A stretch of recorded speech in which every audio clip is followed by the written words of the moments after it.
In a few days, mag-i-start na officially ang Paris Olympics. At ang palaging tinatanong sa akin ay kung USA daw ba ang mag-uwi ng gold medal or kung sigurado na daw ba to, na sureball na ba USA ang kukuha nito. Natapos ang friendly games ng mga USA na 5-0 naman sila.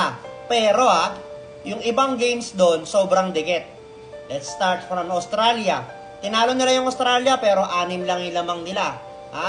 And then second, yung South Sudan na ang spread ay almost plus 43. So inaasahan tatambakan ng Team USA ang South Sudan ng let's say 40 plus points, pero hindi yun nangyari. Ang nangyari, isa lang ang lamang ng Team USA, and syempre by may Lolo Bron yun. Ayan, si Lolo Bron, yung layup ni Lolo Bron, yun lang yung lamang nila. At muntik pa sila matalo talaga sa South Sudan na yun. And lastly, yung last laban nila sa Germany, 4 lang ang lamang nila. Although malakas talaga ang Germany dahil sila yung reigning FIBA World Cup champion nung nakaraan lang, di ba?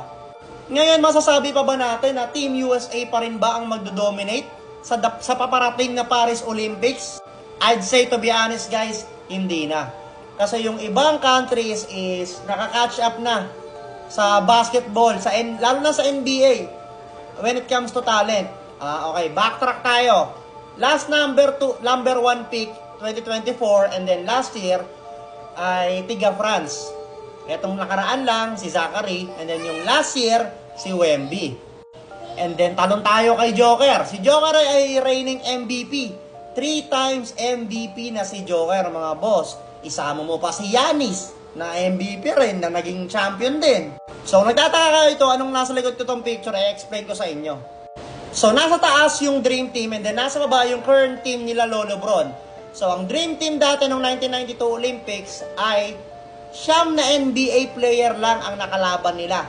Samantalang ngayon, sila Lolo Bron at sila Kerry and the squad, 61 total of NBA players ang makakalaban nila all throughout sa kanilang Olympic schedule, guys. I'm sure you can see the difference kung gaano nakalakas yung mga team sa Olympics dati at ngayon. Kitang-kita nyo naman.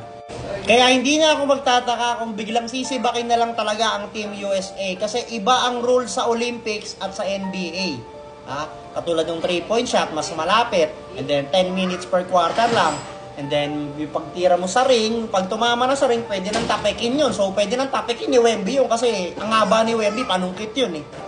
Isabay mo pa yung 3 seconds rule. Kaya hindi na ako magtataka, bigla silang sibakin ng Serbia kasi nandun si Joker eh. 3 times MVP yun, mga boss.